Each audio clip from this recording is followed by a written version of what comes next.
Ni huevones, ni rateros, ni pendejos.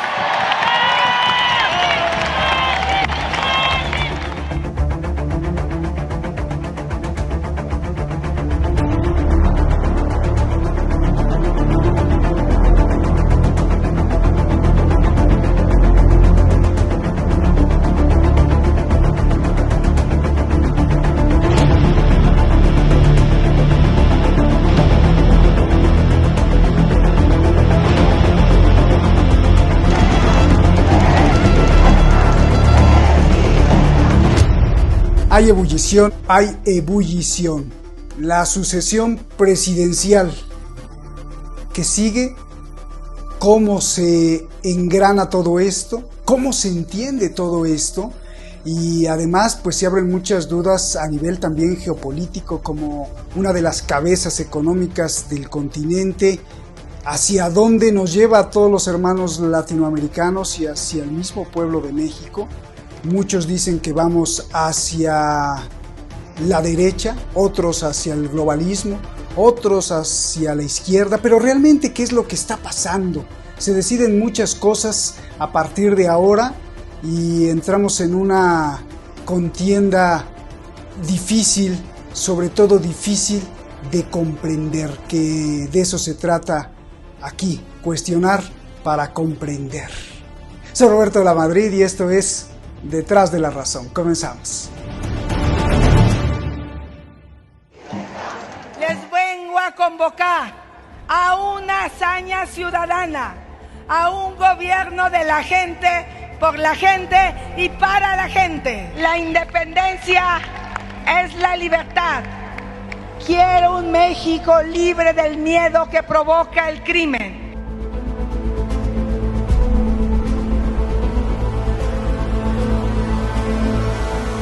Están utilizando las brigadas para decirle a la gente que el presidente quiere que sea Claudia. No, somos un movimiento.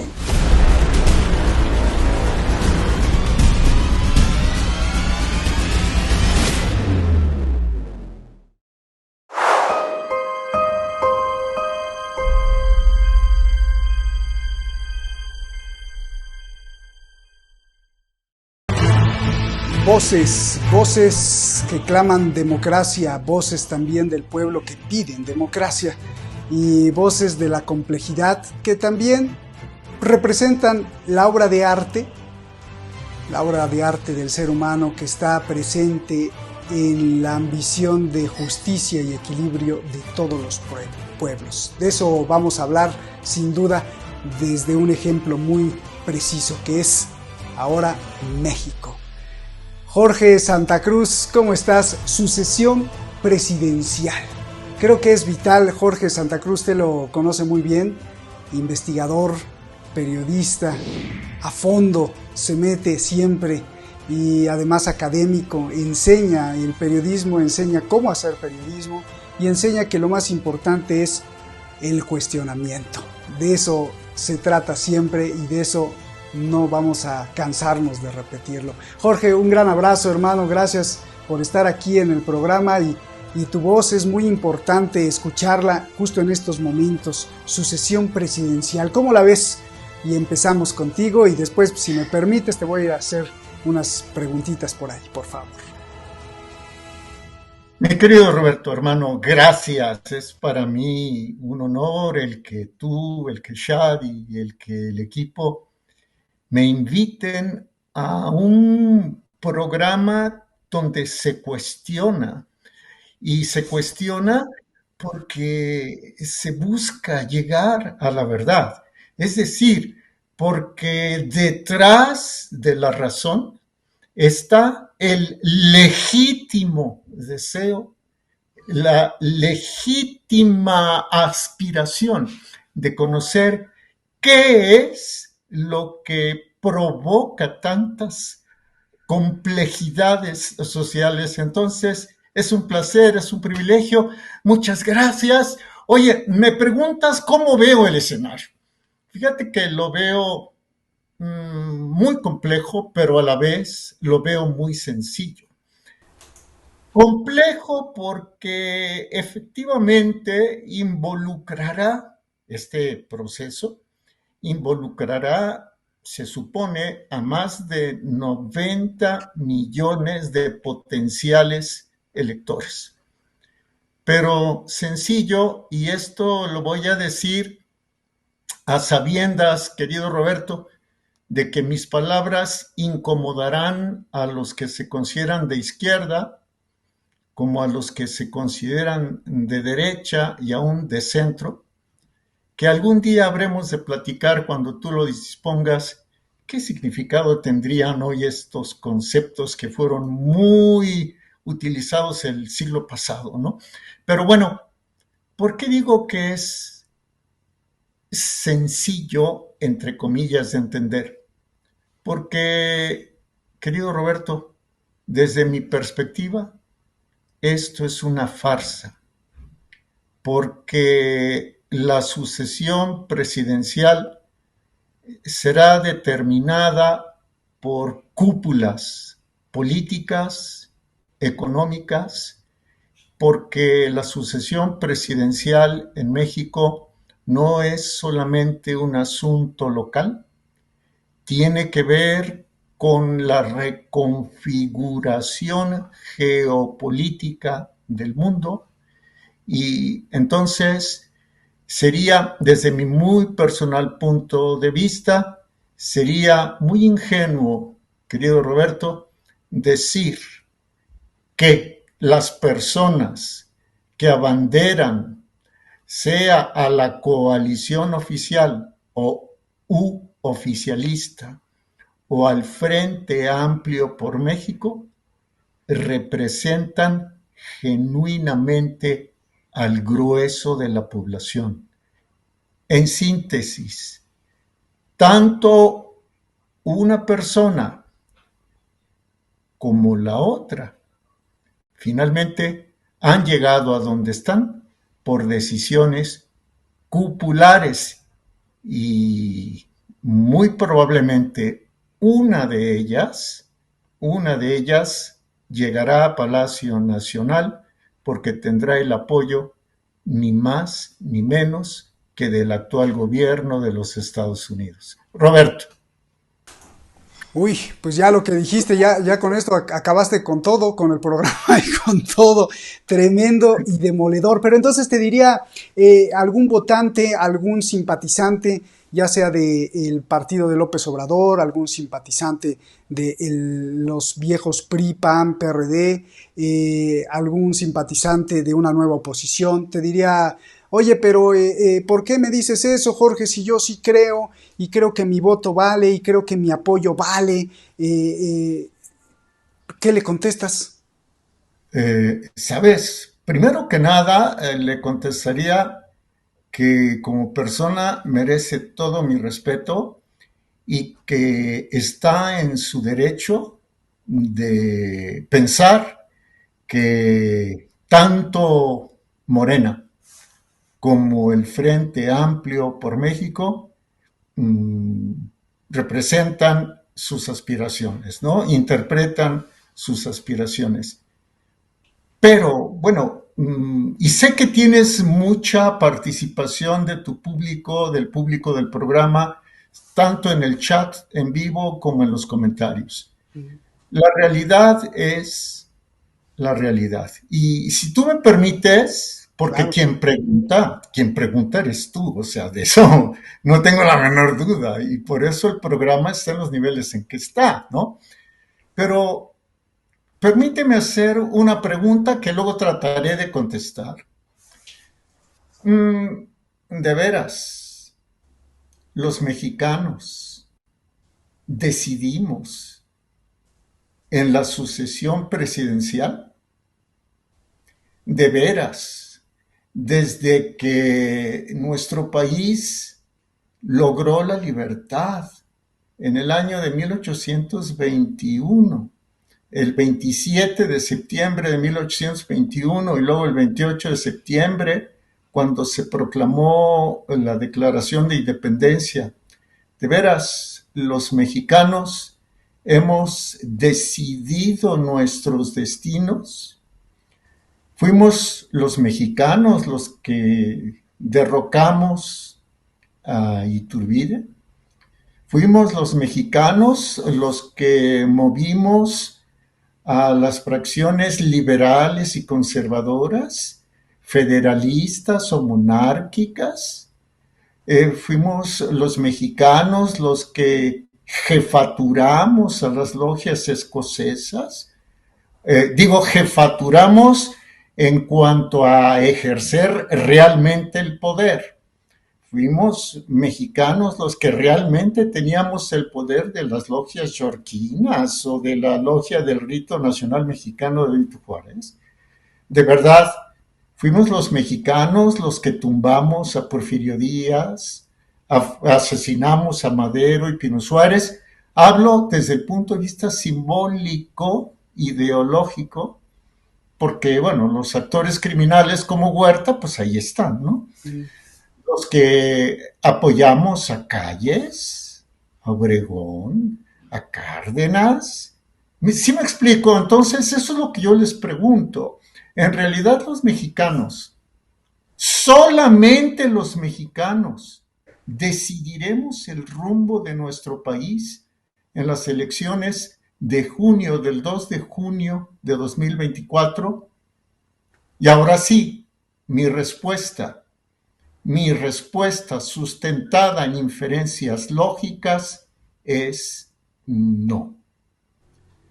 Quienes estén interesados investiguen, por ejemplo, querido Roberto, el papel que desempeñó un agente encubierto que después fue el primer embajador plenipotenciario de los Estados Unidos de nombre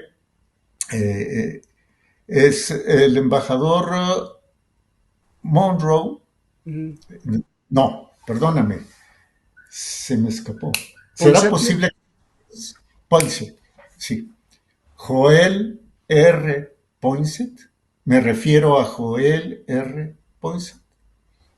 O para no ir muy lejos, será muy difícil investigar qué papel jugó el embajador Henry Lane Wilson en el asesinato del presidente Madero y del vicepresidente Pino Suárez. ¿Y qué papel jugaron los embajadores de Estados Unidos en los gobiernos de Calles, de Obregón, de Lázaro Cárdenas? Entonces, la historia nos enseña que desde el poder en Estados Unidos se define la sucesión en México. Y mi hipótesis es que el 2 de junio de 2024 ocurrirá exactamente lo mismo, Roberto.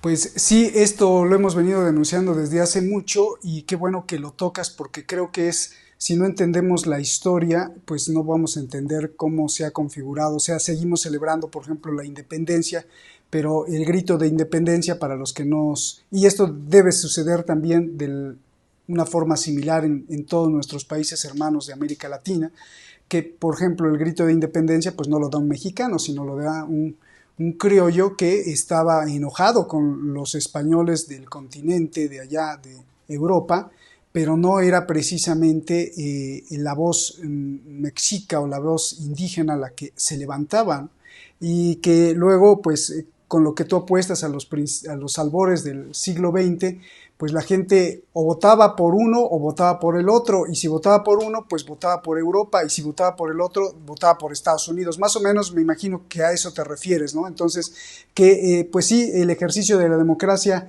pues suena simpático y suena incluso a veces muy poderoso, pero en realidad estás votando o por uno o por otro, que son pues no son los mexicanos, sino que son los intereses de otras partes. Más o menos lo quise hacer así muy resumido. ¿Es más o menos lo que tú estabas diciendo, Jorge? Sí, totalmente, querido Roberto. Y solamente me permitiría agregar lo siguiente. México es mucho más que la suma de todas las partes. México es mucho más que la mayoría de la población mestiza.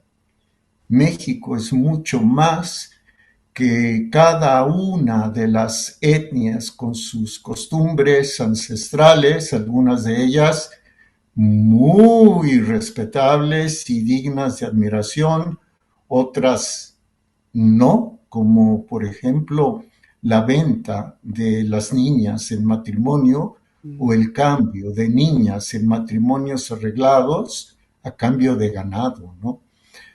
México es mucho más que indígenas y mestizos. México debe identificarnos a unos y a otros.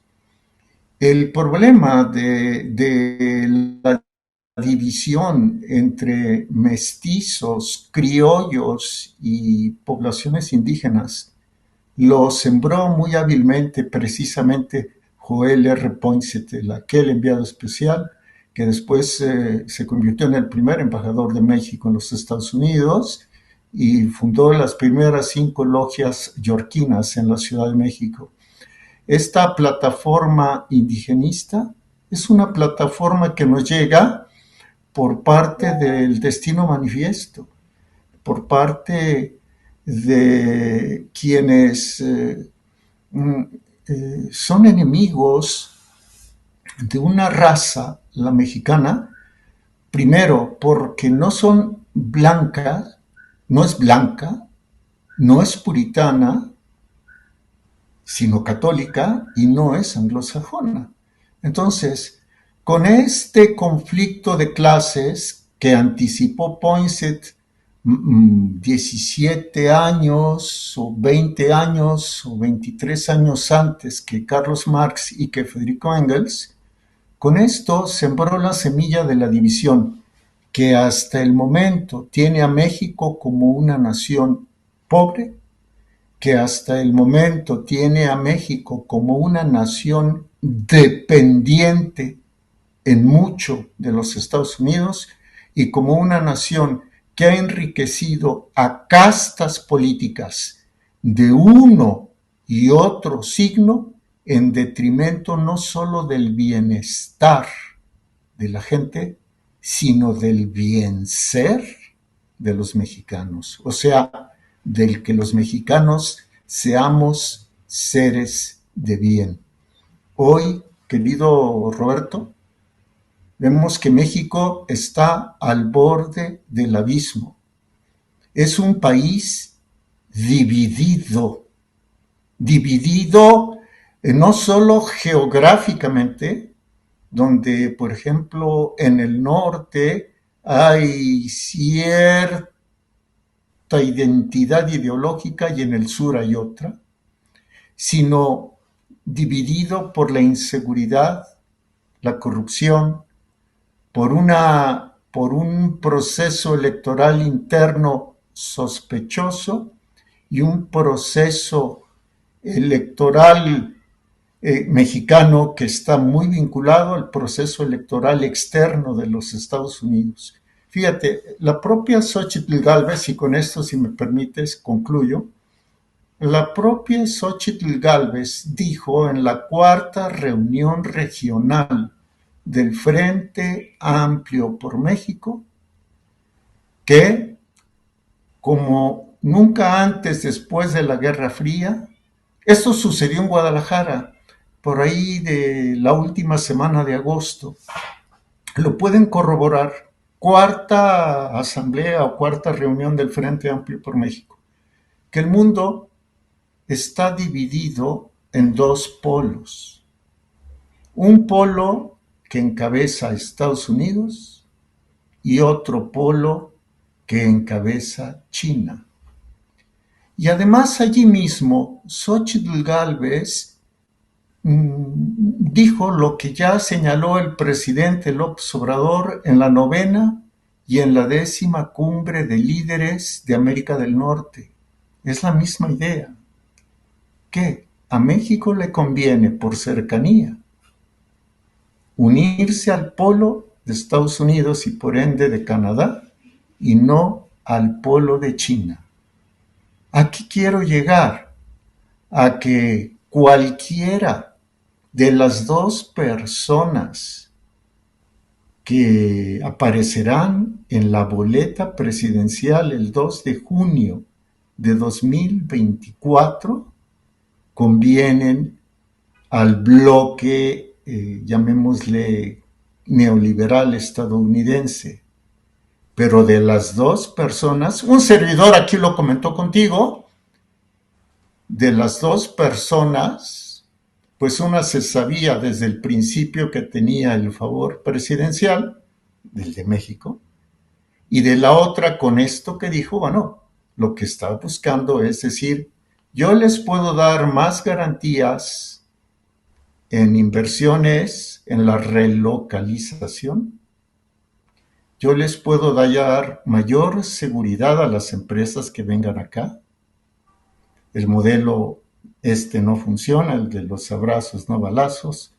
Yo les puedo dar certeza jurídica, es decir, dejaré de actuar como lo ha hecho Manuel Bartlett en Comisión Federal de Electricidad o como Octavio Romero Oropesa en Petróleos Mexicanos, estos dos personajes bajo las órdenes de Andrés Manuel López Obrador. En síntesis, yo soy indígena, mantengo la agenda indigenista y lo podemos hacer mediante colaboración internacional. En esa cuarta reunión celebrada por el Frente Amplio por México en Guadalajara, en la que todavía participó Beatriz Paredes como aspirante, por ejemplo, Xóchitl Gálvez, habló de colaboración internacional en materia de combate a la delincuencia organizada. Entonces creo que desde arriba, desde el tío Sam, están jugando con dos cartas y se decantarán por la carta que más les convenga al momento de la elección, y habrá que estar muy pendientes de qué va a pasar allá con Donald Trump y esta fracción republicana absolutamente radical, qué tanto va a rebasar a Biden y su pandilla, estimado Roberto. Ups, o sea, lo que nos estás diciendo es que esta señora Xóchitl, que en náhuatl significa flor, o sea, los aztecas hablaban náhuatl y bueno, se llama Xóchitl, que significa flor, y que es pues una aspirante prácticamente directa hacia la silla presidencial, una de las aspirantes, que esta señora, que se erige como defensora de los indígenas y defensora del México profundo, está del lado del Deep State, Jorge, o sea que es parte del plan del Estado profundo o Deep State de Estados Unidos. Eso es justamente lo que digo, que Xóchitl Gálvez es una de las cartas del Deep State del Estado profundo, que este Estado profundo está manejando en México con miras al futuro. A ver, es un hecho que diversas plantas y compañías de los Estados Unidos que están instaladas en China se regresarán. Y se regresarán al continente americano por una razón muy sencilla. Les va a resultar más barato producir en México que en China. Y además, no vaya a ser que el gobierno chino se sienta suficientemente fuerte como para endurecer reglas y encarecer las cadenas de suministro, encarecer materias primas, etc. Querido Roberto, en México, si vemos el mapa, o sea, en cuanto se abrevia, en cuanto se recortan las distancias entre China y Estados Unidos y las empresas que se instalen en México, incluso en el Istmo o en el centro del país, en el Istmo de Tehuantepec, en cuánto se acortarían. ellos dicen, ¿no? Negocios son negocios. Bueno, pues ellos ven el negocio. Y Xóchitl Gálvez ya les ha garantizado condiciones equitativas de negocio, ¿no? Por otro lado, ¿qué sucedió previo, querido Roberto? ¿Qué sucedió al anuncio que se hizo oficial el pasado martes, el martes de la semana que corre? Bueno, que Claudia Sheinbaum finalmente pues fue obediente a las indicaciones del presidente de que se construyera la refinería de Dos Bocas, a pesar de que el petróleo mexicano contiene más azufre que el que refinan las refinerías extranjeras. Y eso pues no le gusta a Biden, ¿no? ¿Y qué hizo Claudia Sheinbaum antes del anuncio del martes pasado? ¿Qué hizo Claudia Sheinbaum cuando el presidente López Obrador modificó la industria eléctrica y le dio la preponderancia a Comisión Federal de Electricidad? Preponderancia que significa que los extranjeros o no produzcan su propia energía o la paguen más cara. Claudia Sheinbaum dobló la cabeza. ¿Cuál es la carta de Xóchitl, que en náhuatl significa flor? Regresaríamos al estado previo, es decir, reactivaríamos las reformas de Enrique Peña Nieto. Entonces, no descartaría que por este juego geopolítico, Xóchitl Gálvez pudiera ser la próxima presidenta de México. No lo descartaría. Y en ambos casos, sea una persona o sea la otra, finalmente, ¿quiénes la pusieron? ¿La puso el pueblo de México? ¿Las puso el pueblo de México? ¿O las pusieron cúpulas? Y esas cúpulas, ¿qué contactos tienen con las cúpulas de Estados Unidos, con el Deep State que gobierna allá? Esa es como veo la ecuación, querido Roberto. Bien. Entonces aquí viene la otra pregunta, porque pues muchos van a estar felices, entonces vamos a votar por la gente de López Obrador. Sí, de un lado Xóchitl Gálvez está, pues como lo defines, y creo que lo defines con mucha claridad, está representando al Deep State de Estados Unidos. Por el lado de López Obrador, de su partido, de los aspirantes a la presidencia del partido de López Obrador, ¿a quién representan? A la bondad total. Y antes de que me contestes, yo quiero poner sobre la mesa varias cosas. Es que yo conversaba con un escritor que conoce muy bien las operaciones del norte, una gente que ha vivido en el norte del país, por allá por Nuevo León, por Coahuila, y me decía, no, Roberto, no te confundas, el narcotráfico, los capos y el crimen organizado no atacan a las grandes corporaciones establecidas en el norte. O sea, las armadoras de coches, toda la industria manufacturera no la atacan. De hecho, incluso en algunos puntos hasta el crimen organizado sirve como de escudo. Y esto es tremendo. Otro dato y un hecho fuerte es que el principal competidor ícono contra China es Elon Musk, y con toda su tecnología que trae de punta para competir y pues prácticamente comerse a China y a Rusia. Incluso le ofreció satélites a Putin.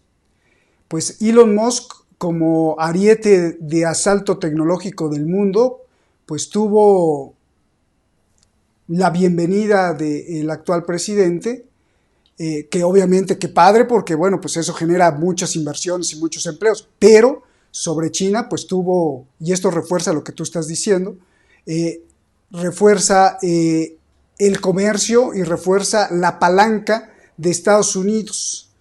Otro punto más es que ante la guerra China-Taiwán, actual gobierno no sé si ofrece o baja la cabeza, porque Estados Unidos ve a México como su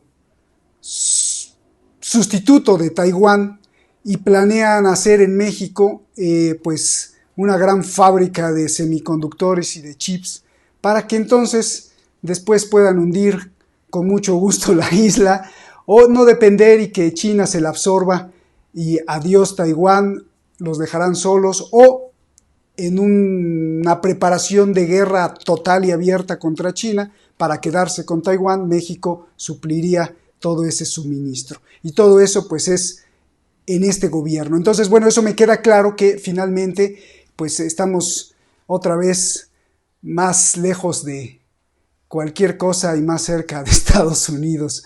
Y entonces ya te pregunto, si por un lado Xóchitl Gálvez representa los intereses del Deep State, del otro lado el próximo presidente o candidato que quieren desde la 4T, ¿a quién representa?